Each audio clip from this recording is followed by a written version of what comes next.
Well, welcome back, everyone. I think we'll transition to. It's interesting. So tumultuous relationship with Eberhard von Kuhnheim, and then like I said, you get into the welcoming arms of Phil Caldwell and Mr. Jampots. It sounds like the guy who hired me at Ford was a gentleman by the name of Bill Burke, who was a consummate car guy, fantastic guy, looked like a Hollywood actor, talked like a radio announcer, knew his business. I mean, this guy was fantastic.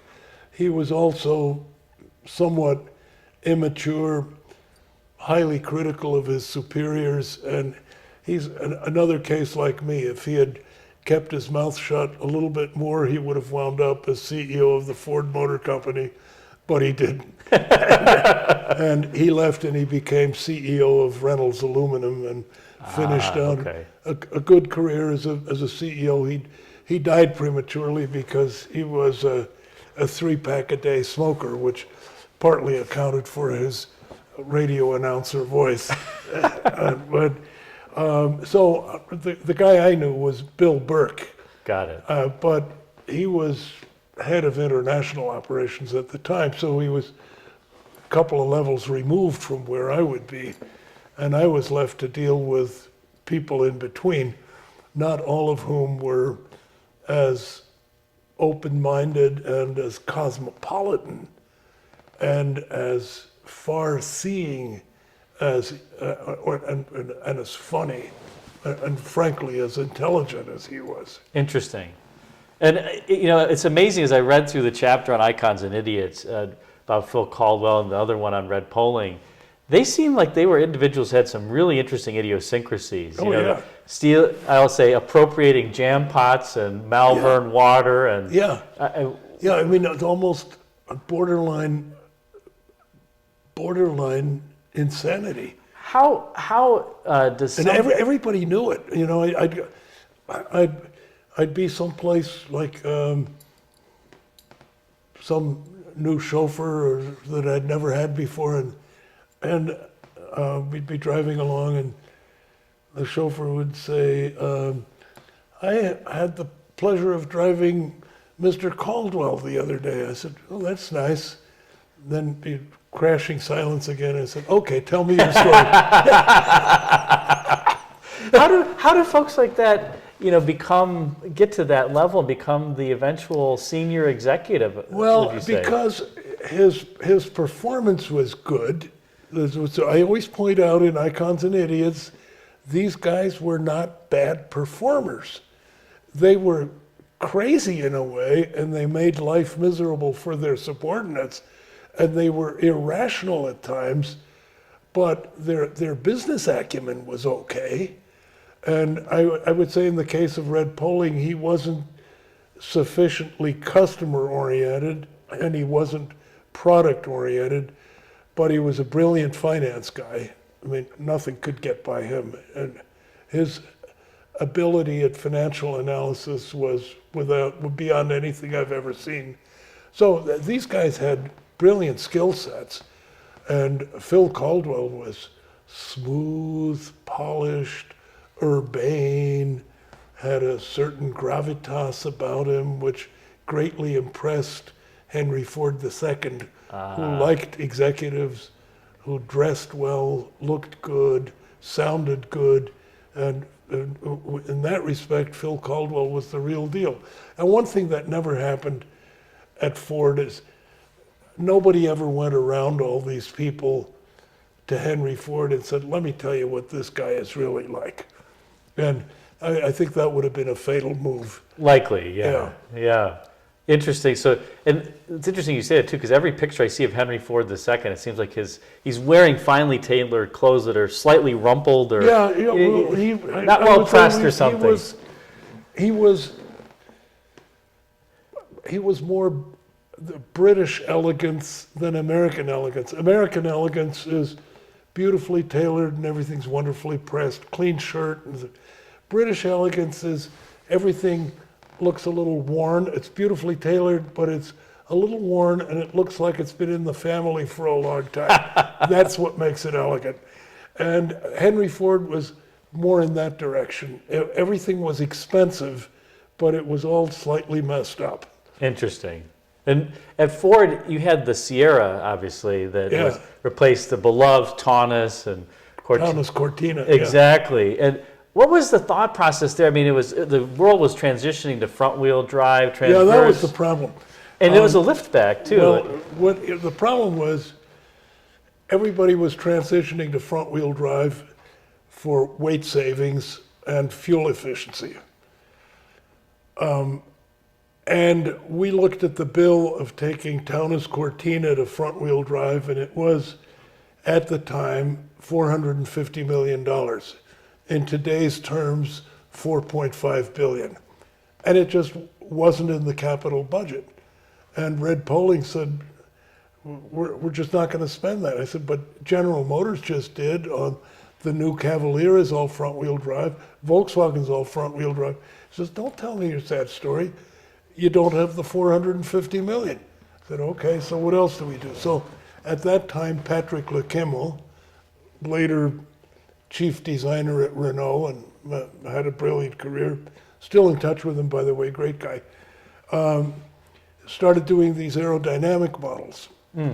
And we had one which we called Probe 2, which was just like a silver suppository. And we figured the drag coefficient was going to be about 0.29, so it would have a brilliant top speed. And we figured we could beat Vauxhall and Volkswagen and Renault on top speed and fuel efficiency while retaining rear-wheel drive. And I wasn't too worried about the marketing aspects because I said, do you see front-wheel drive with Mercedes or BMW? They're the premium guys, and they're all rear-wheel drive. So we'll align ourselves, we'll say, and we did have enough money to do an IRS so that we could get rid of the live axle.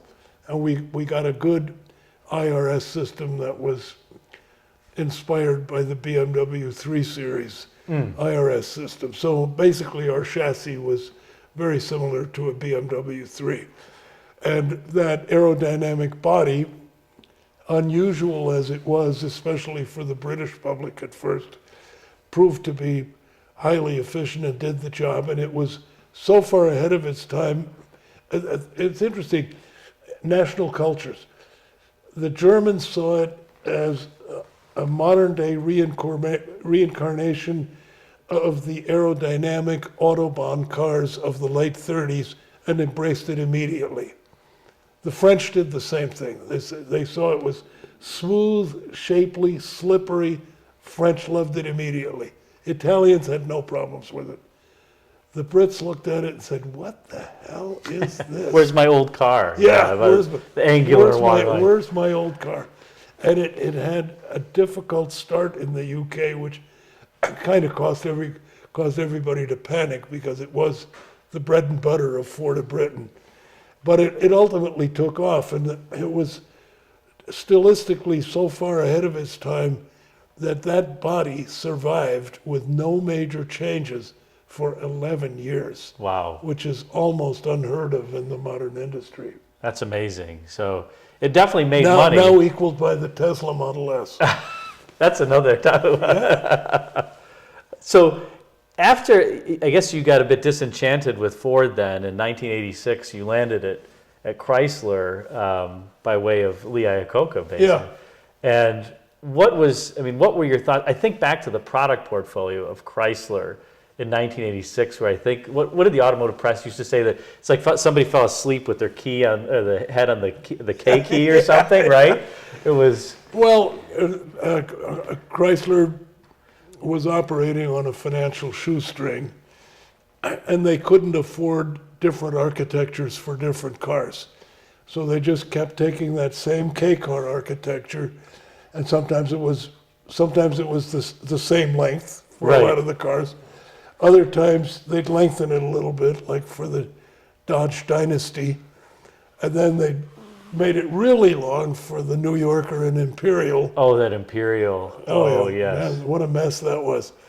That actually had to be delayed 6 months because It was there matchboxing. there wasn't enough structure in there, and it would flex too much to where you go over bad bumps and the rear doors would open. So, at any rate, I mean, it was, Lee Iacocca didn't know the difference. He just said, hey, front wheel drive is front wheel drive. What counts is the styling. And as long as we make them look different, we'll be fine. Well, that's true if you're dealing with the general public. But the point is, you're dealing with the general public through the lens of the specialized automotive press. Sure. And through the eyes of the connoisseurs out there like you who influence purchases in the family. And so what you do mechanically ultimately does make a difference. And Iacocca just didn't grasp that. He couldn't grasp that because he was a rapper guy. It was interesting. He had an engineering background, and he was 100% marketing. Interesting. I mean, if you asked him, Lee, explain the 4 cycles of a 4-cycle engine, he would have had to sit down and think about it for a while. Wow. But I could do that. So I've got the marketing MBA, and I'm 100% engineering, and my marketing success derived from helping the product development guys do the vehicles that I knew were going to be easy to sell. See, an MBA isn't all that bad, right, Bob? An MBA isn't all that bad then. Well, it got me in the door, but my marketing skills were largely product oriented. And it was interesting because Lee and I was like ships crossing in the night. He's the engineer, he's pure marketing, not much of an engineer. I was exactly the opposite. Interesting. He was also Italian, and when we were in Italy, he was the one that didn't speak any Italian. That probably didn't go very well. That did not go very well. What was that? Was that relationship as tumultuous too? And that was another love-hate. It was like the father who is grooming his son to take over the business, but not now. And he doesn't want the son to eclipse him in any way. So anytime I got too much favorable publicity, he'd clamp down on me again. What would he say? You're spending too much time with the press or something? No, he wouldn't say anything. He'd tell the PR guys, Oh, he would indirectly get word to shut you. this guy down a little bit. But it's amazing you think about Chrysler, and you came in '86. By the late '80s, I think they had a bit of a trouble spell, and then all of a sudden it was like this cannon launches of the LH cars, the new Dodge Ram, the Cloud cars. Yeah. I mean, it's probably, you correct me if you think I'm Well, wrong. we had a team of 4 or 5 guys. I was privileged to lead him, but we had Tom Gale in design, Francois Castin in engineering, Dennis Pauly in manufacturing, what's his name in procurement and supply. Oh, Tom Stallkamp? Or? Tom Stallkamp in procurement and supply, thank you. And we just eat lunch together every day, and we basically, this gang of 5, as we called ourselves, we had a finance guy in with us too, who was complicit. Who was that? Was this one of the good finance guys? Yeah. Okay, who was that? Yeah. Was that Gary Valet? It was Gary Valet, yeah. Okay. So we had a complicit, a complicit finance guy. So we were the gang of 6, and we basically ran everything. I mean, we steered committees, we pushed things through, we made rapid decisions, and I would just spend a morning a week at Bob Eaton's office, bring him up to date, and he was a good guy. He knew, he understood the business. And he knew he was never going to be as intimately connected to the fabric of what was going on inside as I was. So he was perfectly happy with me really being the chief operating officer and president of the company. And as long as I kept him involved, told him what we were doing, asked his permission for stuff, He was fine with it. We had an excellent working relationship, but we got stuff done so fast because we ran everything on a physical timeline. All of the normal time that corporations require for study and analysis, and have we checked alternatives and stuff like that. We'd make decisions.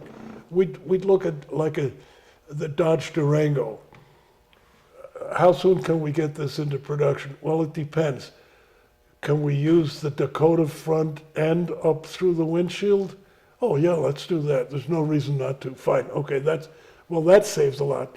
Then we'll do a new roof line, but what about taillights? Well, why don't we use the taillights off the minivan? Yeah. Oh, that'll save a lot of time. Then you inverted them, I think, 180 degrees yeah. on the minivan. I mean, we just did a whole ton of stuff like that to take out time, take out investment, and get stuff to market fast. And we made decisions on, what was not J.D. Power, but the other guy that measured the efficiency of companies? Harbor came My first internship. Yeah. Jim Harbour came to see me and he said, Bob, you got to help me figure something out. We've been doing this analysis and Chrysler has the least efficient manufacturing, the most hours per car, and yet you guys make more money per car than General Motors and Ford. How did that work? I said, Jim, let me explain something to you. The Ford Chicago and Atlanta plants each produce 1,000 Tauruses a day. The two most efficient assembly plants in the United States, they've probably got the time down to 14 hours per car, some incredible number. So they're pushing out 2,000 a day. Highly efficient, right? Yeah. Then they hit the dealerships and there's way too many Tauruses and the company has to put a $3,000 rebate on each one of them to move them. What do you, so it's still America's best-selling sedan, but it's discounted $3,000. What do you think happens to the margin? I said, all our stuff is sold out. So if we have an assembly, we need like more Durangos. Oh, that's nice. How do we do that? Well, we've got this plant over here that has no automated systems. It's got manual framing. It would be very labor intensive, but we can get, I don't know, 1,000 more a week or 2,000 more a week if we man that plant. If you look at it by the Harbor analysis, say, why would you put up a plant to do vehicles when you're using 25 or 30 hours per vehicle when other people are getting vehicles out for 14 hours? The answer is, because at the end of the day, each one of those is sold with a $5,000 profit at the end of it. So what's an additional 10 hours of labor? It's nothing. Another one which drove the finance guys at Chrysler, the bad ones, crazy. And it's a typical example of bean counter thinking as opposed to entrepreneurial thinking. We had, by now, the Ram pickup is selling like crazy. And of course, that's probably 80% 360 V8s. And the Jeep Grand Cherokee is selling. And much to our surprise, the take is like 75% 360 V8s. And the Durango is selling with 75% V6 or V8. So all the up-level engines, basically. Everybody is ordering the up-level versions and the up-level stuff, and we are flat out of 360 engines, which we were supposed to have replaced years ago. In fact, it was probably the oldest V8 engine in the industry at the time. We did get multi-point fuel injection on it, which helped a lot. But it was an old engine, but point is we needed more. So we checked every source in the United States. Nobody could build engines for us. We checked Mexico, they couldn't do it. Finally, we found a company in Germany that said, oh yeah, well, we can machine them if you ship us blocks. So we were able to find a block casting supplier whom we validated very quickly. He'd supplied blocks to Chrysler before. We knew they were okay. So we were sending cargo 747s. Oh, you must full have of driven the finance guys crazy. engine blocks and heads to Germany to be machined, put back in the 747 cargo planes, Ooh. back to the United States. It was a $1,500 penalty per engine. That's like the Alante of engines there. Yeah, yeah, it was a frequent flyer. But every one of those engines went into a Grand Cherokee or a Ram pickup, additional volume, with a margin of between $7,000 and, in the case of the Grand Cherokee at the time, we had a $9,000 margin. So if somebody says to you, give me $1,500 and I'll give you $9,000 back, Sure. who isn't going to take that deal? I'll tell you who isn't going to take that deal. The average finance guy. Hey now, yeah. Who says, oh no, we're not going to accept that on cost. That's right. No, you can't bank on the revenue, Bob. That's just fuzzy math or whatever, right? That's what, Farmer's math. Right? yeah, that's another one of my favorite stories. Maybe we'll transition then, to General Motors, and we'll take one quick break here and we'll talk about GM then. Thanks for watching this video where Bob details his time at Ford and Chrysler. Stay tuned for part 4 where Bob talks about his time at General Motors, including how Rick Wagner lured him to come back to the company where he first started his career. Until that time, check out the video thumbnails at the bottom left and right for some videos like you. And be sure to like and comment, as that helps the YouTube algorithm serve this video up to more people like you. Thanks again for watching. Until next time, take care.